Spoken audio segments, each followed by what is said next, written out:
right, we're recording. Thanks for listening to this episode of Two U's in a Face Wrestling podcast. On today's episode, we have a very special guest, a person who has not joined us in over 2 years. Yes, I went back. Chris and I went back and we checked the tapes. We listened to the old audio recording of us and Tony Rican. We have Tony Rican back on the podcast. Tony, how's it going? Pretty good. How are you guys doing? Doing well. It's this time we're not at his house. That's Right. the only difference here. Last time we had some delicious food. I do got to get you guys over this summer. I had my whole backyard redone. Got a nice deck, patio. I got the smoker and the grill set up.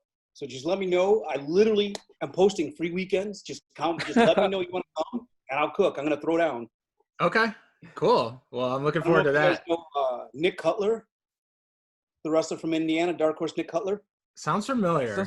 Yeah. Actually coming over this weekend with his family. It's he's getting ready for a pro bodybuilder competition, and he's going to use his refeed cheat day to come here. I'm going to be making a pulled pork burger with a hot pepper habanero jelly.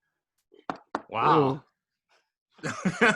Sounds too sexy. Yeah, that sounds good. I would definitely get in on some of that. And speaking of, I it's funny, when you were announcing that, you went right to the like your voice. You have like a presentation voice. I felt like the presentation voice kicked in during that, and it kicked it up a notch. I do. I joke. I say there's like Tony Vergis, which is my last name, and then there's Tony Rican, which is my first and middle name, and they're two totally different people.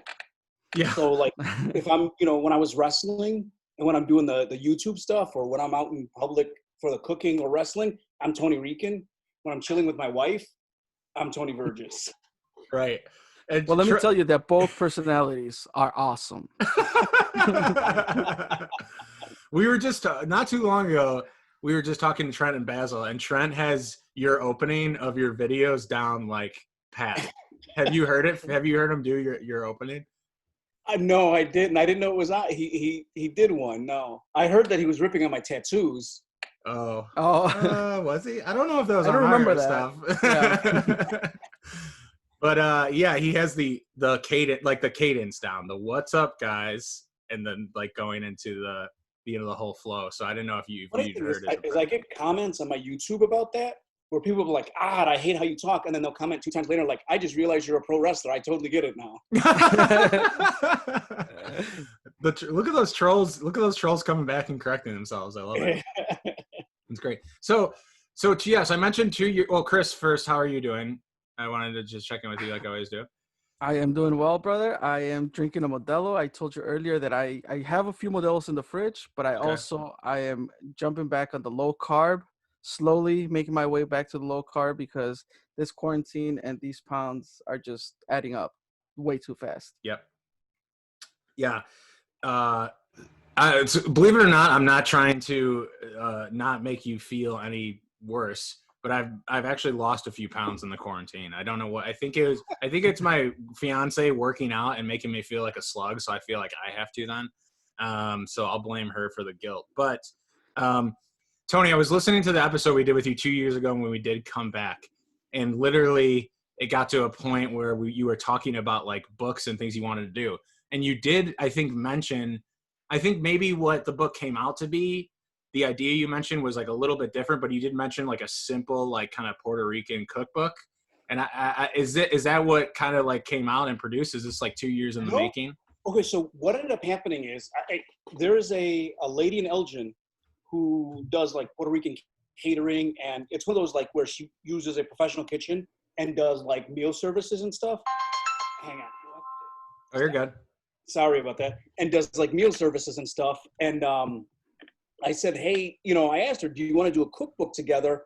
And at first she was like, yeah, let's do this. Let's throw down, because obviously she knows more recipes off the top of her head than I do.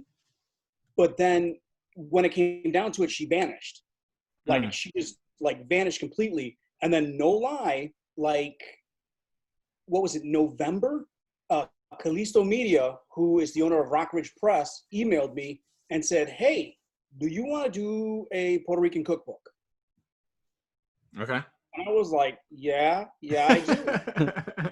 Why? Yeah. And so it kind of just went from there. And they said, okay, you know, they had me submit a writing sample and a recipe, and then they checked the recipe to see if it was plagiarized.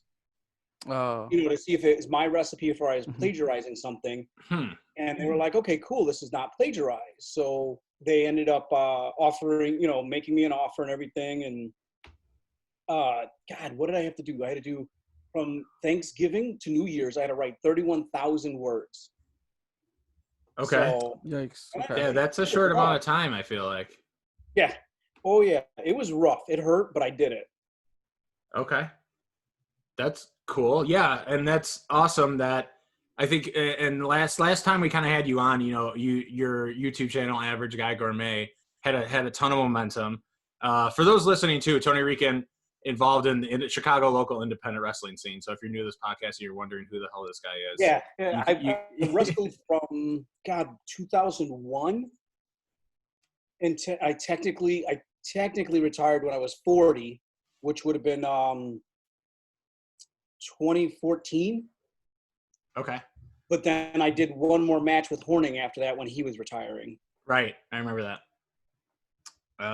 Cool. And so, yeah, and it's cool though.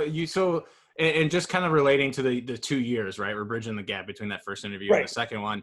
And it started getting momentum and started rolling. So it's cool the fact that you mentioned that, like, you know, someone was talking about this with you. They vanished, or like you said, but then just do you feel like you've built such an entity now that these opportunities are just kind of flowing in, and this person just reached out to you out of nowhere and said that. Like, I do get a lot of people reaching out to me.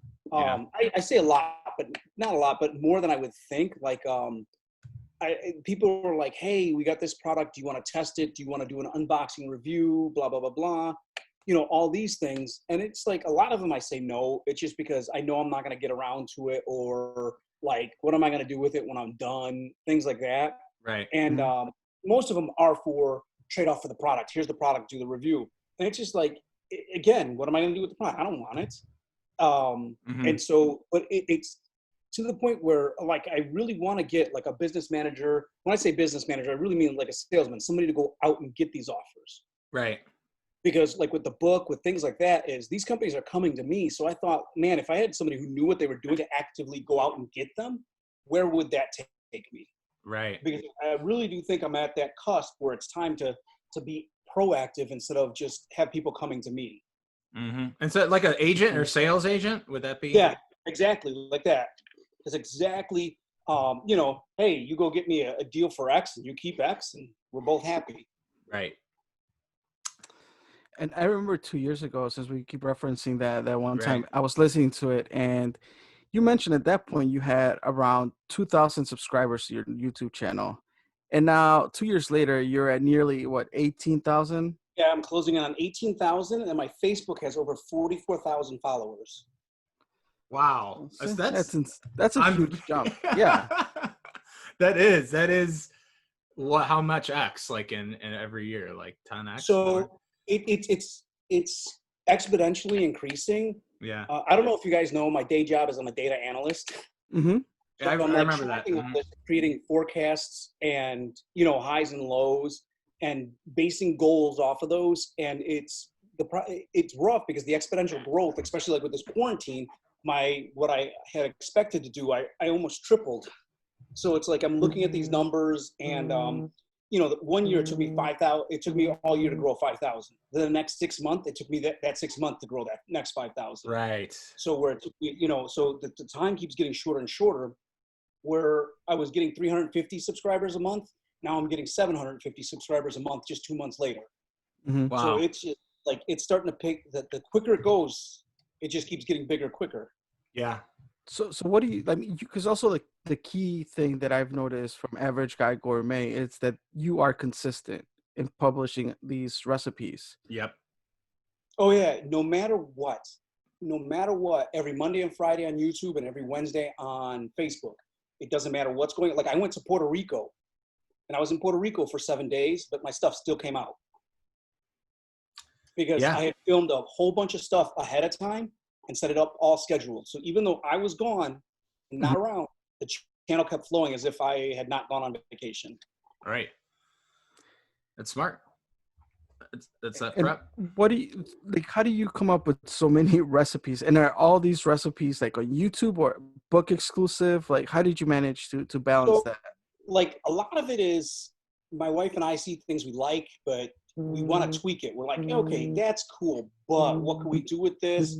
Or like, I'm a huge burger lover. Like, Yeah. I love burgers. So I always try to come up with new types of burgers. I think I have almost 100 burger recipes on my YouTube. And the same thing with the idea of an egg roll. I love the idea of stuffing something into an egg roll wrapper and deep frying it. I was like, what kind of stuff in there that's going to make sense and work? So I've got a ton of egg roll recipes, and it's some are like dessert egg rolls, and some lend themselves naturally, like crab rangoon egg rolls. Other ones not so naturally. I think I made like a loaded mashed potato egg roll because I just wanted to see what would happen. I'm so happy I ate before we did this. I'm so happy I ate before we did it. I would just be like, okay, Tony, that's it. I need to wrap it up. Need to go to my fridge. Has the quarantine helped or hindered like anything in your life? The first 3 weeks of quarantine, I had talked to several people on YouTube who had cooking channels. We all tanked. Like they tanked the first 3 weeks. But then the problem is right around the fourth week of quarantine is when my book went into pre-sale. So it was up on Amazon. So I cannot attribute saying, hey, people resigned to being in quarantine so watched more, or the book created more buzz about me. So, but at about the third or fourth week of quarantine, things just shot up. Yeah. So it could have been a combination of people were just settling in, so my channel was doing better, and the book, or it could have been one or the other. I don't know. Okay. I see. It's hard when you have two variables like that at the same time to attribute anything to one. Right. So let's pivot to the book. Tell us everything we need to know about the book, the whole elevator spiel. Like if someone is just tuning in for 60 seconds, what do they need to know about the book? This is 100 recipes from Puerto Rico, broken down, made really easy so anybody can follow it. These are mostly my dad's recipes. I had to go out and look a few up and figure out some things about them, but this is mostly my dad's cooking. And the things my dad taught me or wrote down for me. So, and a huge thing about Puerto Rican cooking is family to family, region to region, everybody tweaks it a little bit different. So these are my family's versions of these recipes. Okay. And you said, and notice that you said not plagiarized, right? So what if though, like so you're saying that there's no one who's published a book in the world that has the exact same Puerto Rican recipe as you. They might have the same, like, let's say jibaritos. They might have them, but they don't have them the exact same way as I do. Okay. And that could be something as small as like an extra pinch of salt that makes it different. Right. It could be just something a little bit, because they don't want a recipe that's exactly the same that's already out there. Okay. And what they did is to determine that to make this book is they're a data company, and they did keyword searches saying, okay, here's the keyword searches. And there was a big gap in Puerto Rican cooking. Keyword gaps. I know about that. Mm-hmm. So, sorry, I'm an SEO. Go ahead. Oh, okay. Yeah. And that's the thing is there was only 2 cookbooks out there for Puerto Rican cooking, one which was 60 years old and one's 40 something years old. Oh, snap. Really? So they needed a re-up. Yeah, well, I mean, there's smaller books, but nothing that's got any oomph behind it. So they decided, hey, we're going to fill this gap in. Okay. And I mean, they couldn't have found a better candidate who is ingrained, obviously, in that culture and that food and the heritage and the history and everything like that. If you read the book, and this is one of the reviews, and I didn't even realize I was doing it, is I do put a lot of personal stories of my family and how I first tasted things, or who loves what in my family and why we love this dish or that dish, things like that. So you get to learn a little bit about me too. That's awesome. Yeah, that was one of my questions about what's the buzz been surrounding it. Like, what kind of feedback have you received? The biggest problem with the book, and I'll go into the detractors because they're legitimate detractors, is the publishing company didn't use, because I didn't take the photos, they did. And the biggest detractor, the biggest negative is there's not enough photos in the book. Okay. which, like my wife said, she goes, if she gets a cookbook, she likes to see photos of everything that's in there so she knows if she wants to make it. Oh yeah. So that's the thing, is one of the biggest detractors of the book is that there's not enough photos of everything. Okay. So I wish they had taken more pictures, but the biggest positive is it really is so simple, anybody can do it. That I broke it down to such a simple point that a novice can make Puerto Rican dishes. Yeah, and that's And perfect. I mean, that aligns with the average guy gourmet brand in general. Yes. Yeah, as I was looking through the digital copy of the book, because I had told Charlie that eventually, in this upcoming weeks, I wanna cook something out of the book, right? Mhm. And I have to get it approved by the CEO of the household, which is Carla. There So are she's very few low carb recipes, just so you know. Oh, Puerto okay. Ricans are very carb heavy. well, I like burgers too, so if there's some Cheat burgers in day. there, but Now, I did. you know what though? We got some good stuff like some crab and avocado salad, things like that. Okay. Okay. So, because one of the things that I noticed at some point is like, oh, like these foods, you only need 3 ingredients or Right. 4. There's a whole chapter of 5 ingredients or less. Yes, that's where I was like looking through. I'm like, okay, this Yeah, is easy enough to make. Like, it really is. There's a whole chapter of just like, I want to say there's 15 to 20 recipes of just mhm, a few ingredients. Because they wanted it put together a little different. They said, hey, we don't want to do it breakfast, lunch, dinner, dessert, or appetizer, breakfast. They said, we want to do it so like, you got 30 minutes to throw something together. So you have to have a recipe that's less than 30 minutes. So that's a chapter.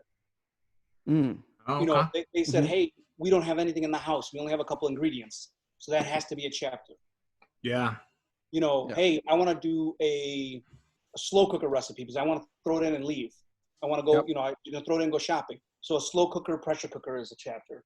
I'll tell Ooh. you, that was a challenging chapter because whenever I do soups and stews, I do it on the stovetop. And they said, hey, make some of your soups and stews slow cooker recipes. So I was like, Mm. man, I got to figure out how to convert these. And I had to play with and experiment and remake some of my recipes as slow cooker recipes that I always traditionally done as a stovetop. Wow. Did you have rounds of just like cooking things and then it's just like, this isn't right, and then you have to redo it? No, actually, with the slow cooker ones, it wasn't that bad because slow cooker conversions are once you find the time conversions are pretty easy. It mm, was just like for like a chicken noodle soup, or because with Puerto Ricans, we put sofrito in there and a few mhm, other seasonings that just aren't typical. And it was just, hey, I'm not putting the noodles in for the whole time like you normally would. I'm going to pre-cook my noodles and drop them in right before I serve it. Because if not, if you leave the noodles in the 8 hours with everything else, they become mushy. yep, Okay. So Yeah. what I did, I made the soup. I say make the soup in the slow cooker, throw some noodles in a pot, just throw it in right before you serve it. That's great. I mean, this book literally does sound foolproof. Like someone like me could stumble into making dinner for my fiance and myself, and I think that gives me confidence. There you go. See? Yep. Just throw down, man. Now um, with a jibarito, which is a steak sandwich, and then some arroz con legs, man. You can't get more Puerto Rican than that. all right. Yeah. No, I've had those things before. I know Margaret's had those things before, and those dishes, and so I can confirm that my taste buds will enjoy that. and did I see any drinks in that Yes. book? So Right, there, yeah. they asked for 22 non-cooked recipes. And I'm thinking, man, Puerto Ricans deep fry everything. These people are demanding. So it's like, how do I come up with 22 non-cooked recipe? And I'm like, well, here's 15 alcoholic recipes. There you go. Yeah, I figured that wasn't gonna, meet my promise of I'm gonna make something out of the book. Like I didn't think I was gonna just make drinks. Now, the first thing I made when I was like, okay, they gave me a copy of the book. I said, I'm going to film something for the book. I haven't posted it yet. I'm like, you know what? I'm going to make the easiest thing. I made a mojito. There you go.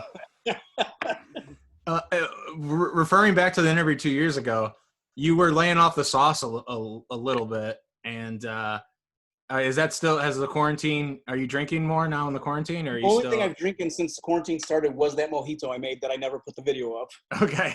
Okay, so still staying pretty straight laced in that area. Nice, Yeah, nice. it's like I told myself if and when all this is cleared up and we can have a book launch party, then that'll be my go out and drink day. Okay. But other than that, really, it really is, other than the quarantine in the time since the last interview, I really do 1 or 2 drinks a month, and that's it. Yeah. Not really a big drinker. Yeah, no, it's all good. I wanted to just check in on that. And even if you weren't, that's also okay. I mean, Chris and I I do have a 16-year-old, so it is tempting to drink a lot to make those headaches go away, but yeah. Speaking of, we do have some the lowdown of the book was fantastic. Everyone who wants to order it, an autographed copy, T-shirt, book, and bundle, all those links are going to be in the description. If you're like on iTunes or SoundCloud, any description basically for any app, it's going to be on twodaysintheface.com in the article, and we'll even put them on social media. So if you can't find them, that's on you. But if you want to miss out on delicious Puerto Rican food, easy to make, it's on you.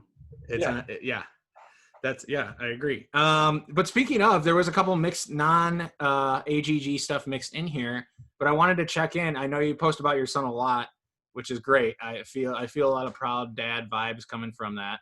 So I wanted to check in and just see how your family is doing. Are they safe and healthy and with all this stuff going on? we're doing good. My wife's back at work. She's a dental assistant. So Okay. she had to get used to all new procedures in her office. My daughter loves this whole thing. We built her a fort right before isolation started, and that fort stayed up for almost 2 months. Wow, that's impressive. She is one of those, like, she doesn't mind being isolated and staying alone, Yeah. So she enjoyed it. I'm working from home still. Okay. So I don't know if you can see in the camera, there's a whole bunch of monitors over here. I've got 3 monitors. That's my office monitors. And I got 2 in front of me, which is my average guy gourmet monitors. So I've got like a little control center of 5 monitors over here. Nice. Separate business and pleasure, huh? Or business. The problem is it's not separated. Business. I sit in the same 3 feet. You know what he did separate though? From last time we were at his house, we saw a closet full of comic books, and now they're neatly organized in an awesome shelf space. Yeah, I bought myself that it holds only about 5,000 of them. Only 5. I've got over 17,000. Wow.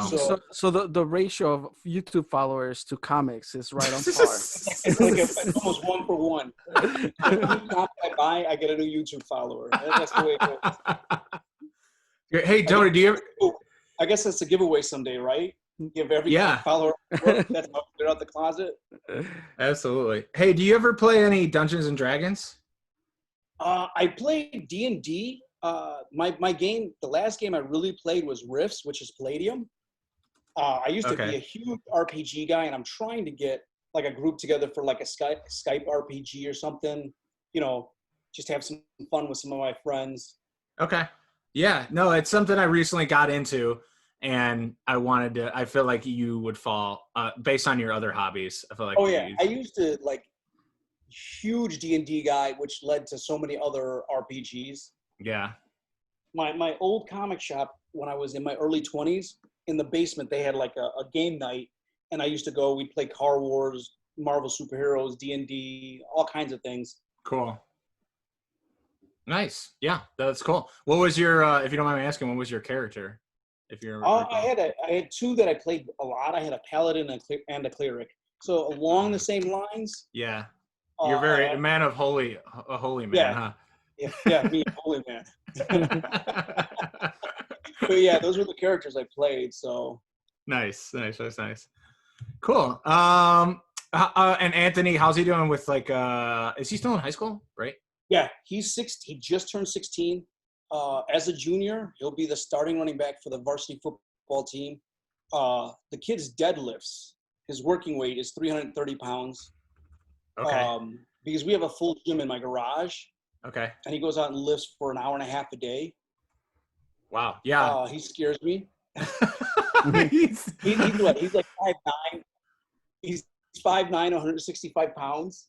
And, we mostly have a good relationship. When the arguments come, I'm just like, oh my God, he's going to want to throw hands. I don't know. Yeah, I know. He's going to become the master soon. But yeah, go Hawks. That's awesome. Yeah, I mean, he qualified for state in wrestling, but that's when everything happened. He took 3rd place in varsity conference as a sophomore after dropping 15 pounds to fill a hole. Wow. That's insane. Yeah, cutting weight is I'll never understand. I understand it. I'll never be able Well, to no, understand I how kind someone of does it. argued with it. I said, hey, I mean, the only reason he did it is because Varsity had every spot filled for conference except for one, and he dropped to fill that spot, and I was so against it. I said, here's the thing is, instead of making him a lighter wrestler, train him to be a better wrestler at his weight. Yeah. And so the head coach was totally down with it and said, you know, because they asked if he could wrestle that weight for state series because they had nobody at that weight. And I said no. And he bounced up back to his normal weight for the state series and qualified. He actually took third place in sectionals. So it was going to go down well placed for state. And then, like I said, everything came down. Right. Okay. Well, it's cool. I think it's cool how you're a super involved dad, and yeah, I wanted to check in on that. We both did. Believe it or not, this is a wrestling podcast. Have you been watching any wrestling lately? I've been watching mostly old stuff. I just can't get into the wrestling with no crowds.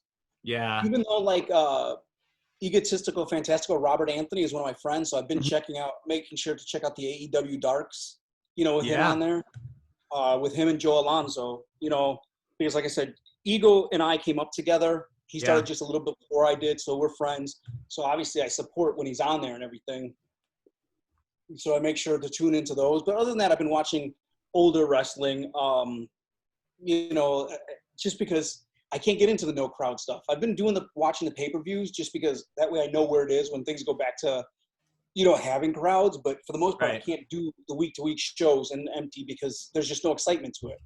Because, you know, no matter how good a match is, there's no vibe. It's hard, yeah. I'm with you. Absolutely. Yeah, I think GPA has echoed that as well, where he's just like, wrestling without a crowd, it should just never be a thing. The thing is, though, this is making everybody be more creative with their wrestling because just 10 wrestling matches on a show with no crowd is a dead show.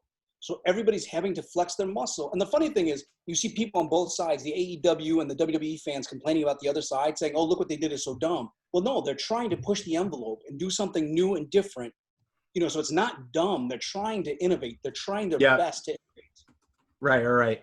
No, everyone's definitely trying new things. There was a NXT like backlot brawl just like yesterday, and I think that was new to me. And so like I was watching obviously Money in the Bank and the last AEW pay-per-view, and they all did something different because you can't just have a match right now. Mm-hmm. Yeah. You know, and it's just like, well, it may not hit or you may not love it. It's different. They're trying to come out of that box. Yeah. Which, you know, is to be applauded. Yeah, and now's the time to do it, if any, because if it hits now, then try it again when you have a crowd. It may hit better. Right, exactly. What did you think? I watched Ego's match against, or when he was teaming with Sean Spears or Ty Dillinger. Did you watch that match? Yes, I did. What do you think of it? I like him, dude. I mean, the one thing I will always say about Ego is the second he steps through those ropes, he knows what he's doing. Yeah. He's a great guy. He's a great hand to have in that ring. And I mean, this is like going back to my personal wrestling history a little bit. One of the matches I had with him was a match to get me over, but I had to lose the match. And I'm not gonna lie, Ego put the whole thing together. And that is a guy, like I said, when he steps through those ropes, he's all business and he knows what he's doing. He was able to put together a match, like I said, where I went under, but it put me over. Yeah. So, you know, it got the crowd behind me. It really got them to pop for me and cheer for me and follow me, even though I was the loser of that match. Yeah, that sounds, everything you're saying sounds like everything that like Chris and I have watched at Freelance Wrestling for like the past 4 years. So he's definitely, especially the older he gets and the more calm he gets outside of the ring, he's a locker room general. Yeah, that's what we've heard. We've heard like comfortability as well. Like like you said, once he's in the ring, he knows exactly what he has to do, and there's no like swaying from that or no. Right. His mind is so focused on accomplishing that task or whatever that story is. I mean, he's a goofy guy, but he knows his stuff. Yeah. I think he's about to wrestle. He's about to wrestle Jericho, I believe, right? No, Mox. Oh, it's Mox? Yeah, it's Mox. You're right. So that'll be a fun one because I know him and Moxley know each other. So yeah, they're framing it as a rematch from X amount of years ago. Right, and I want to say a decade ago almost. It's CZW. Yeah, it's got to be pre-WWE. So Right. Yeah, it's cool. I think it's the coolest part is like when you hear all these people who are in the independents and so many people deserve opportunities, but you hear one like Ego who was there at one point, like was at the like in a major promotion, I believe, and it like and it didn't work, and you feel like he, you want to see him more so at I think in a major promotion or just like that's the have thing him is, get I that think shot finally. the only thing that was a detriment to him when he was in, I want to say it was FCW, is he was young. He was too young at the not too young as in age, but maturity level. That like if the Robert Anthony who's around now was there, he would have been on TV all the time. Yeah. No, that's cool. That's cool to hear because I really hope that. I mean, it's cool that they're bringing him back for another Dark. I feel like that's a good sign. I don't know what the future holds, but I hope they keep using him. Oh, so do I, definitely, especially when crowds come back. Absolutely. So I didn't even tell Chris this, but I want to tell you guys something. So recently I had a friend. I'm not trying to get all too sentimental here, but recently I had a friend who's battling depression, and he's going through physical rehab, and he's down. He's every day when you're in physical rehab and he can't really walk right now and he's going through depression. There's a lot of stuff that's weighing on him. He's actually a former founder of this podcast, but to cheer him up recently, what we did is, have you ever heard of that Cameo app? Has anyone ever heard of Cameo app? Yeah.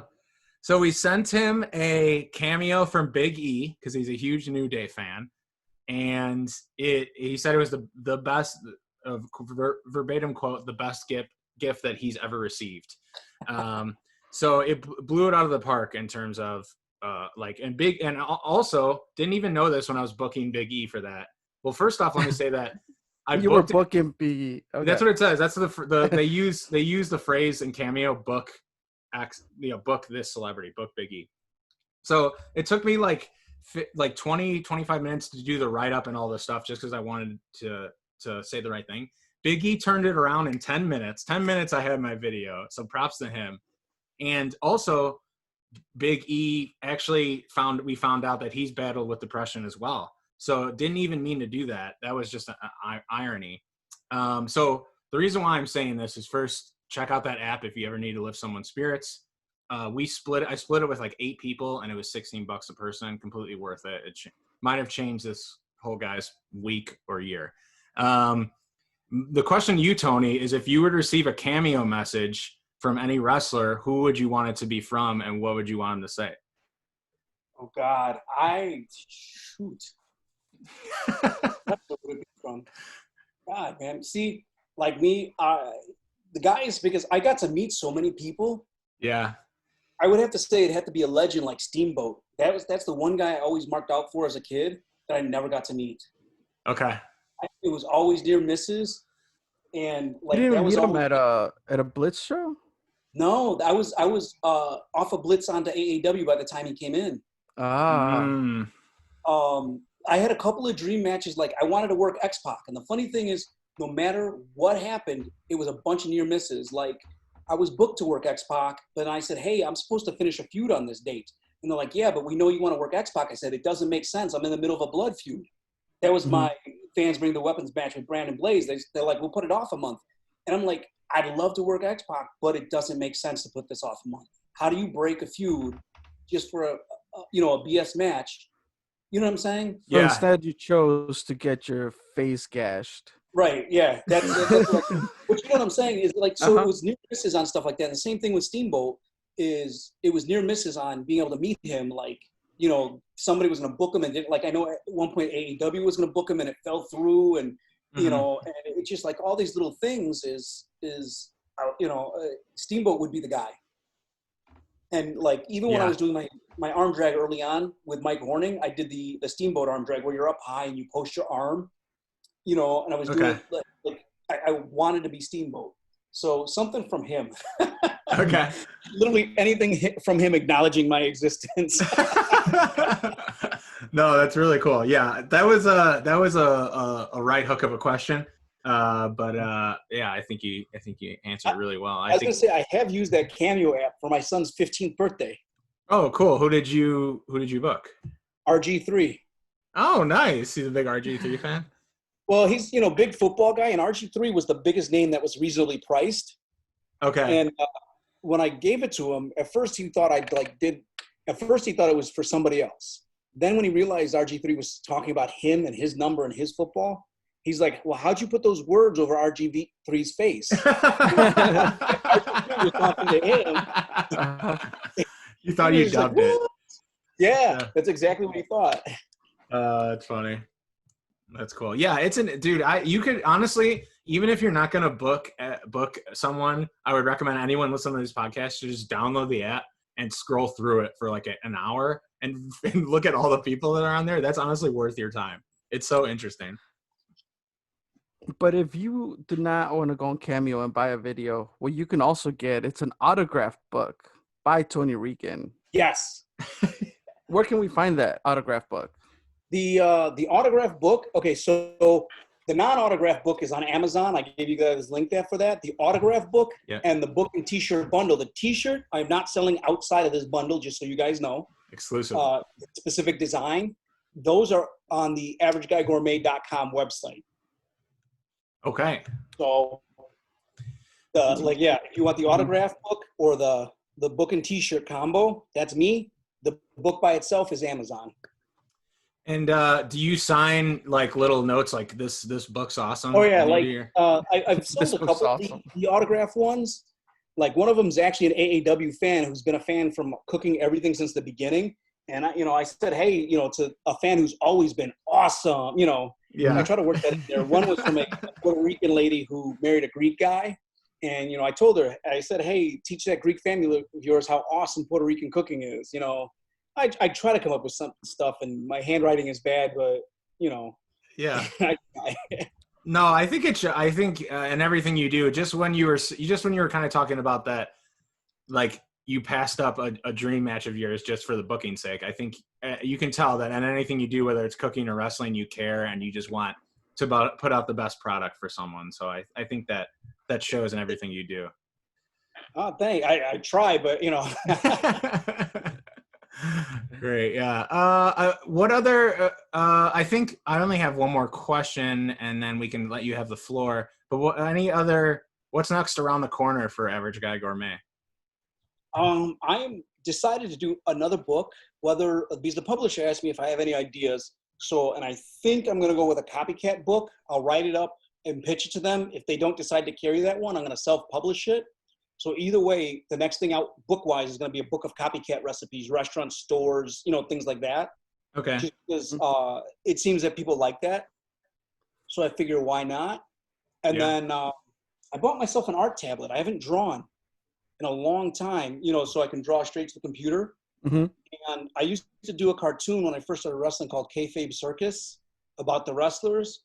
And once I get things settled down a little bit, I'm going to start doing what I call Squared Circus, which is about my life as a former pro wrestler who's trying to be a cook now. Okay. All right. Yeah, definitely tag us. And if you start posting stuff like that, definitely tag us in it and we'll share it because that sounds very interesting. That one's a little ways off. Like I said, I got to get used to this tablet. I just picked it up not too long ago, and get used to drawing again. So that's awesome. Well, we'll look forward to that. But Chris, did you have anything else before? I do. I got to ask. Okay. What's your favorite recipe out of that book? Yeah. Out of the cookbook? Yeah. Yes, Jibritos. By far. I love them. Oh my God, I love them. There you go. That's what I wanted to know, so I can go to Card and be like, look, out of Tony Rican's mouth, this is what we're going to cook. Yeah, yes it is. I'm looking at them, and I'm looking at just burritos, and they look so good. So what is that bread or that?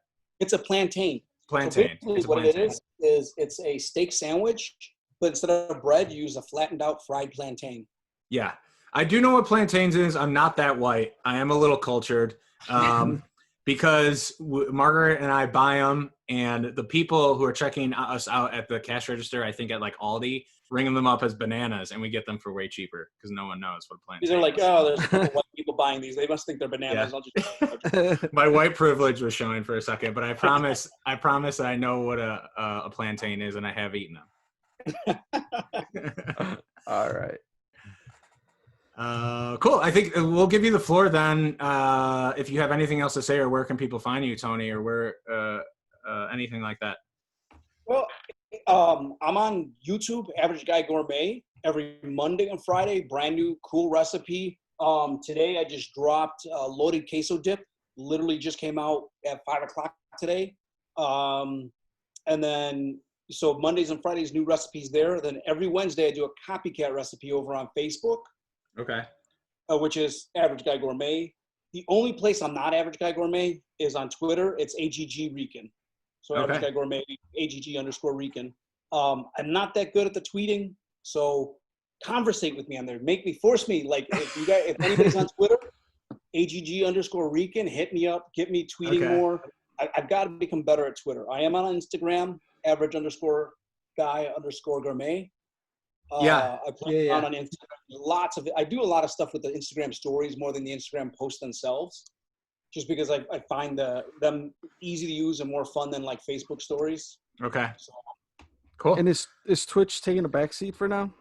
Yeah, because I decided if I'm going to go live again, I'm going to end up going live on YouTube, because trying to convert, I had a decent following on Twitch. I made affiliate and everything, but if I have almost 18,000 followers on YouTube, why am I going to try to recreate that on Twitch? Makes sense. You know what I'm saying? That's a good point. That's actually what I'm saving up for now, is a streaming laptop, because I have my Mac is a desktop. It's not a laptop. So that this way I'm not trying to take apart my Mac, take it downstairs, every time I want to film. So I'm saving up for a streaming laptop, and then that way I'm thinking maybe Sunday evenings at 4 or 5, throw a recipe out there a couple times a month and just do it live on YouTube, because I've already got the following there, rather than, like I said, trying to rebuild a following somewhere else. Makes sense. That makes sense. Yeah. So I am working towards, I don't know if you guys saw it, me and Mike Pekovich, one of the owners of AAW, along with Trent, we did a Average Guy Gourmets, where I go out, this is before quarantine we did this, where we go out to a restaurant, eat, BS with the owner, show the food, review it. And with quarantine starting to come out and end, I want to start doing these again. So if you guys know any places that want to have us come in, film, go over to my Facebook page and check out the Big Sammy's one, or the South Moon Barbecue. That's what I want to do, is we're going to go in, chase the food, let the owner talk, tell us why his place is great. You know what I mean? And stuff like that. So that is a project that me, Mike Pekovich, and Trent want to start working on together. Yeah, I know. I think the timing of that, like, places are opening back up. So they could probably use any help they need, or they can get, right? Right. And that's the thing is like, we're looking at anything in the Chicago or, southern Wisconsin area, saying, hey, we'll take a Saturday trip up there, bring the cameras up, we'll advertise it so people know that we're going there, that maybe they'll meet us there, things like that. So Cool. So if you guys know anybody or want to tag people, tell them check out my page, and we'll set it up. I think I got a couple of mine, so I'll definitely shoot them your way. So yeah, I'm looking forward to everything you're doing, and we're big fans, and looking forward to meeting. I'm trying to push this to be my full-time gig. Yeah. Oh, we're supportive of it. We are 100% supportive of it, and we're jonesing to get back to an AAW show as well, to see you as the first. So am I. That was my socializing and my time out, hanging out with people, and I haven't had that. Yeah, I know, it's sad. Well, soon, very soon, hopefully soon. Yeah. Yeah. All right. Well, I think that's it. Chris, you want to take us home now? Yep. You can follow us on social media: Facebook, Twitter, Instagram. Our handle is 2 Heels and a Face, number 2 Heels and a Face. You can check out our website, 2heelsandaface.com. You'll definitely have links there for the Puerto Rican Cookbook merch and where you can find them online. And Charlie, where can people find our episodes? Yeah, SoundCloud, Spotify, iTunes, Stitcher Radio, Google Play, weird Android apps, and I think that's it. There you go. All right. Well, make sure you're okay, Tony. Real quick, and I know we're about to go, but we had this question: what happens to all the food that you make? So yeah, that's a good question. My sons eat it. I invite people over. I've given food to neighbors. When work is in, I would bring a bunch of dishes to work, because it's obviously more than I can eat. But we don't throw anything away. That's a huge thing. is See, my Charlie, wife I is very told you. big on not wasting food. Okay. Yeah. Mystery solved. Mystery solved. Exactly. We can case closed. Fred from Scooby Doo has torn the mask off of this one, and we found out who the murderer is. All right. Well, thank you, Tony. Oh, Yeah, thanks, thanks guys. for your Thanks time, for having me Tony. on. Of course. And I'll stop it.